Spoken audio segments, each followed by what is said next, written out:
Welcome to NK food cooking logs. ఈరోజు మనం గోంగూర పచ్చడి చేయబోతున్నాం. ఇది నిల్వ ఉండే పచ్చడి చేయబోతున్నాం అనమాట. ముందుగా మనం గోంగూరని ఇలా కాడల్ని తీసేసి ఇలా సపరేట్గా చేసేసుకొని ఇవి కడిగి ఆరబెట్టుకోవాలి. పచ్చిదనం ఉండకుండా ఆరబెట్టుకొని ఇప్పుడు మనం వీటిని కొంచెం మగ్గియాలన్నమాట. సో ఎలా మగ్గియాలో చూసేద్దాం రండి. ముందుగా ఒక ప్యాన్ తీసుకొని పెట్టేసుకొని స్టవ్ మీద స్టవ్ ముట్టించేద్దాం. 1 టేబుల్ స్పూన్ ఆయిల్ వేసేద్దాం. 1 టేబుల్ స్పూన్ ఆయిల్ వేసేసి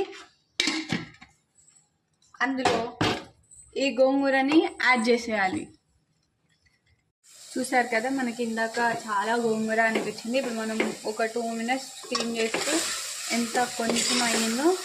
సో ఇలా స్టీమ్ అయిన దాంట్లో కొంచెం తరిగినంత సాల్ట్ వేసుకోవాలి.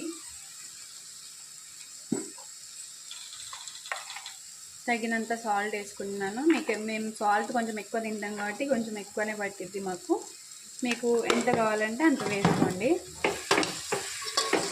ఒకసారి మళ్ళీ మిక్స్ చేసుకోండి.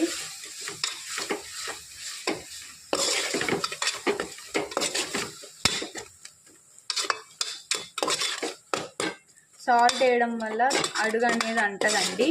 సాల్ట్ వాటర్ని తీస్తుంది కాబట్టి మనకి ఇందులోనే ఒక 3 ఎండుమిర్చి కూడా వేసుకుంటున్నాను.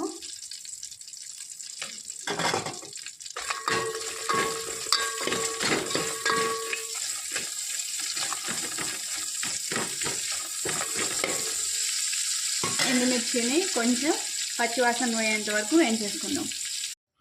పచ్చిమిర్చిని కూడా ఇలా వేసుకోవాలి. పచ్చిమిర్చిని అలా చేసుకున్న తర్వాతకి కొద్దిగా ఇందులోనే జీలకర్ర వేసుకోవాలి.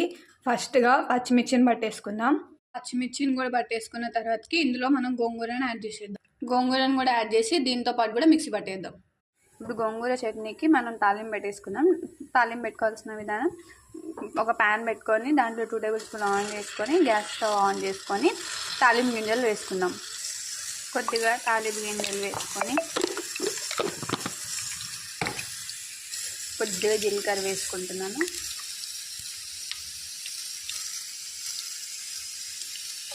రెండు ఎండుమిరపకాయలు కూడా వేసేసుకుంటున్నాను.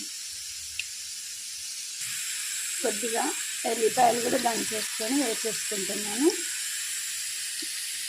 అది వేసేసుకున్నాక కరివేపాకు, లాస్ట్లో పసుపు వేసేసుకుంటున్నాను. ఇప్పుడు